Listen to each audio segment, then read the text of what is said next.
Olá pessoal, tudo bem? Nós estamos dando início aqui à aula de revisão para a prova da primeira unidade relativa a todo o conteúdo que vocês viram aí nas aulas virtuais que nós disponibilizamos para vocês no aplicativo da escola e estão lá na playlist do YouTube do canal da Educandário Castro Alves, certo? Vamos relembrar aqui o que foi visto nessas aulas.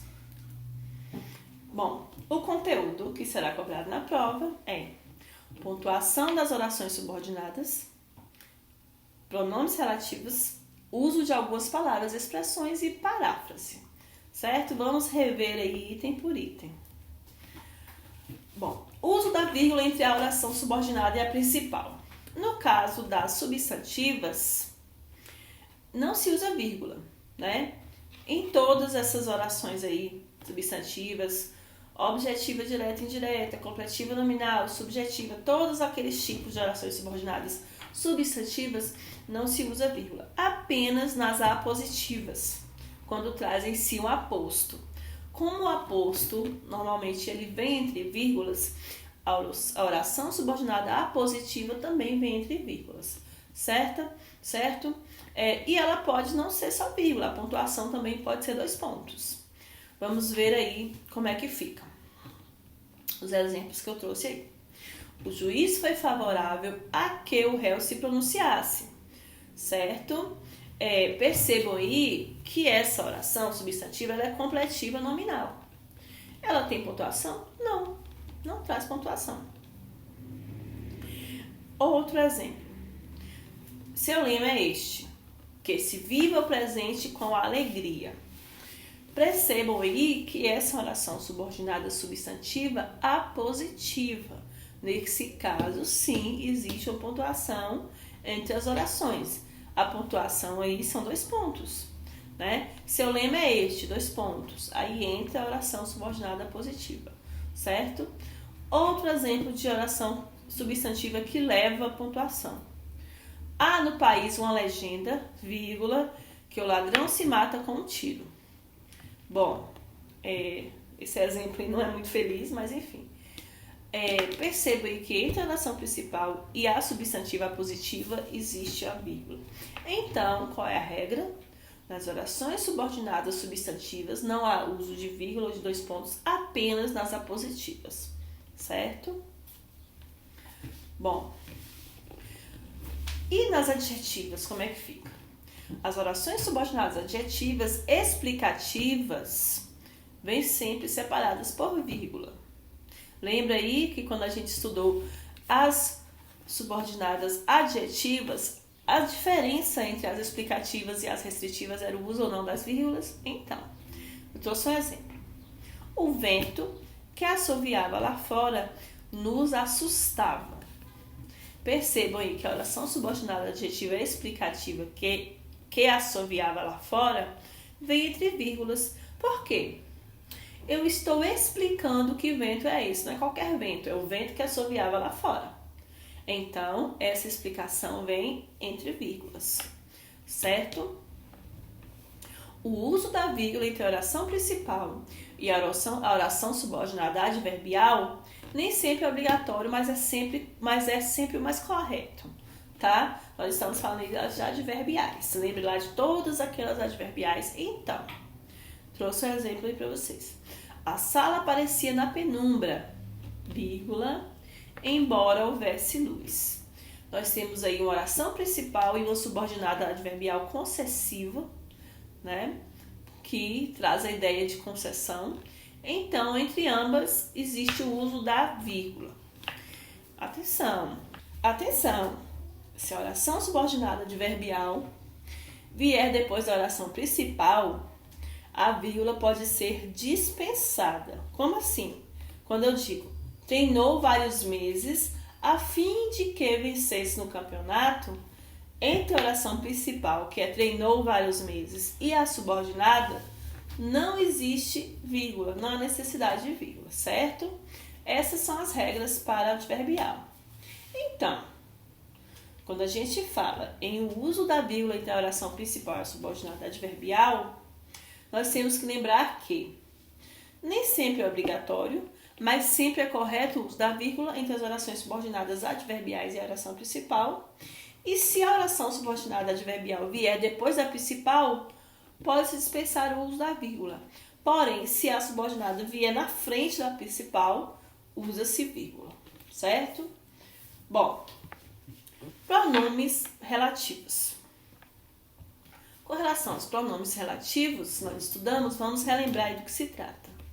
São aqueles que retomam um substantivo ou um pronome anterior a eles, substituindo no início da oração seguinte. Como assim? Quando eu digo, o jogo será no domingo e o jogo decidirá o campeonato, quando eu não quero repetir a palavra jogo, eu troco por um pronome relativo. Como é que fica? O jogo que decidirá o campeonato será no domingo.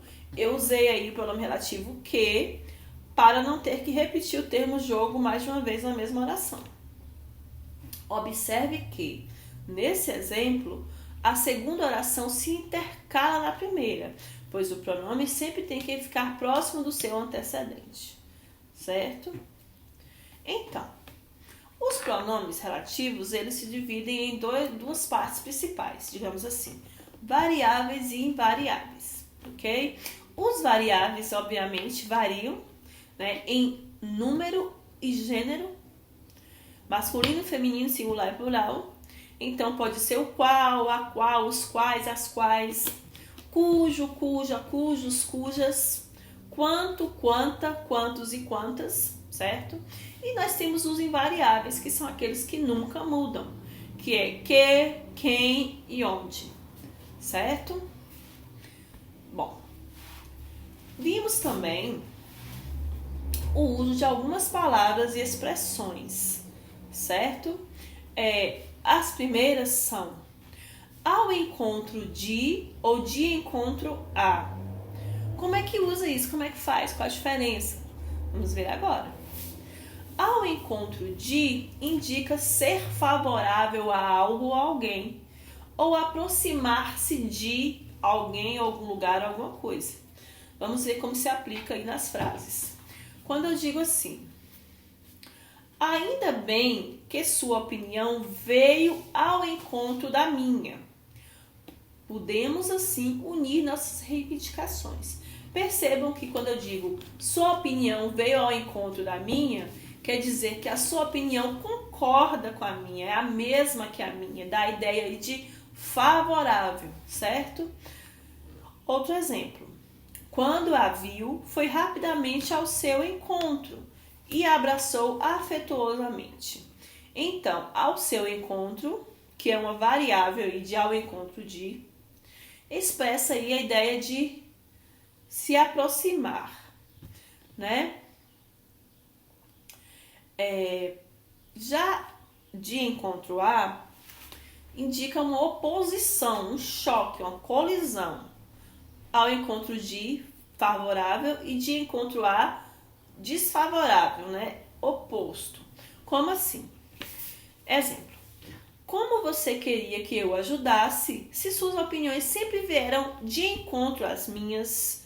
Nós pertencemos a mundos diferentes. Quando eu digo opiniões vieram de encontro às minhas, quer dizer que discordam, indicam oposição, né?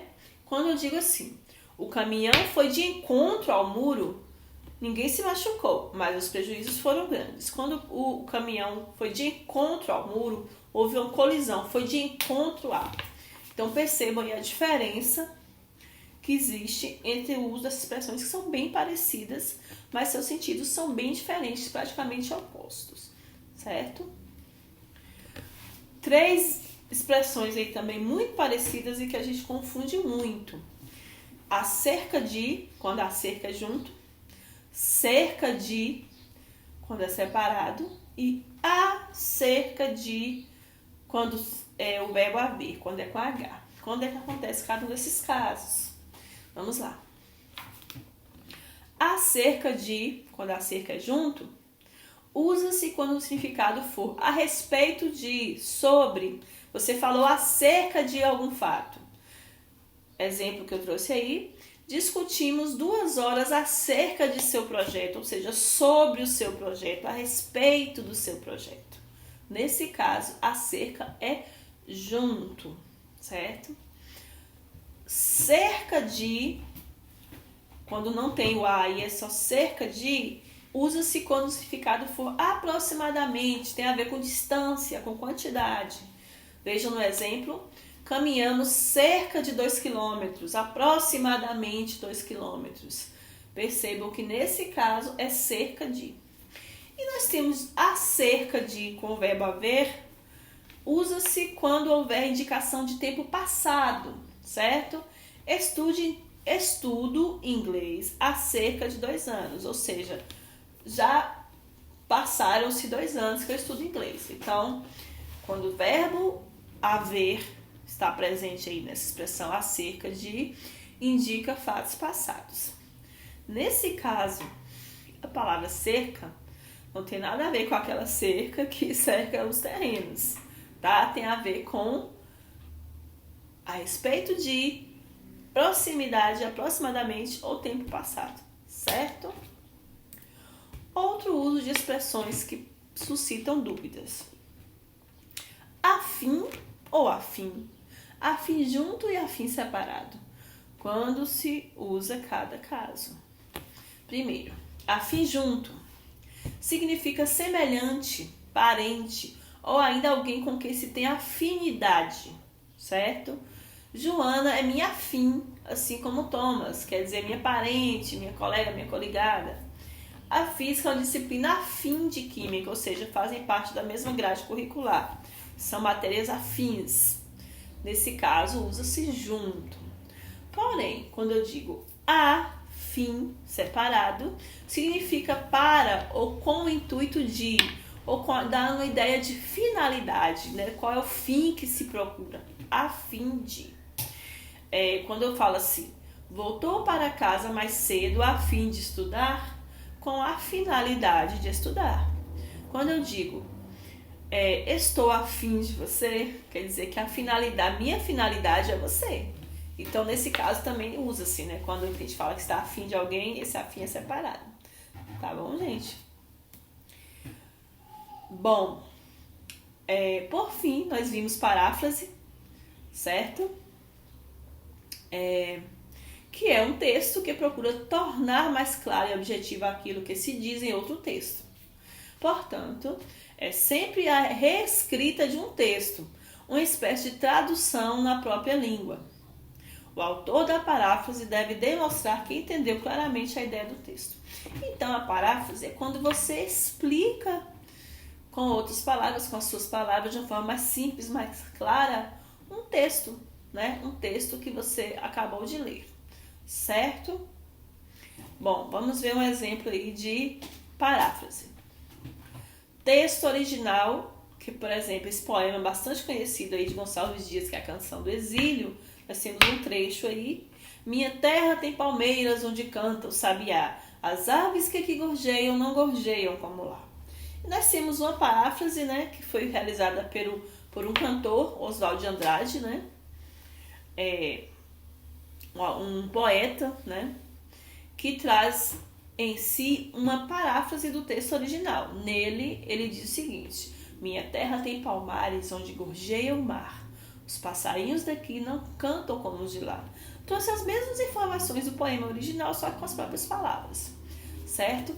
Quando a gente vê uma paráfrase, a gente percebe que houve ali uma intertextualidade, que é trazer referências de um texto em outro texto. Isso não ocorre só na literatura. Isso ocorre nas artes plásticas, ocorre nas músicas, nos ditados, que a gente viu aí exemplos de todos esses aí.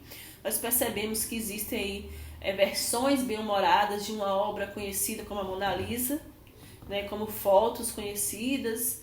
Quando você faz uma releitura disso, você está fazendo uma paráfrase. Para fazer a paráfrase, você tem que ter uma intertextualidade. A gente percebe que na música existe aí músicas que são compostas pegando trechos de outros textos, outras obras e colocando na música. É uma intertextualidade. né? Você percebe que, por exemplo, ditados populares podem ser explicados com as suas próprias palavras, né? Parafraseando o ditado popular. E para isso você precisa realizar a intertextualidade. Para que você realize uma paráfrase, você tem que ter conhecimento exatamente do que o texto quer dizer, ok? Bom, com relação a esse conteúdo aí que nós revisamos nessa aula de hoje, caso ainda tenha ficado alguma dúvida, você pode reassistir as aulas aí que foram disponibilizadas no aplicativo da escola ou entrar em contato comigo, que eu vou estar tirando as dúvidas de vocês, certo? Nós temos aí uma agenda, que é o exercício de revisão. Ele vai estar disponível aqui junto com essa aula no aplicativo da escola. Vocês respondam que mais tarde eu vou enviar aí a correção para verificar aí seus níveis de erro e acerto, certo? Então, estudem por essas aulas, estudem pelo livro didático de língua portuguesa, pela gramática, pelas atividades que eu enviei no aplicativo, certo?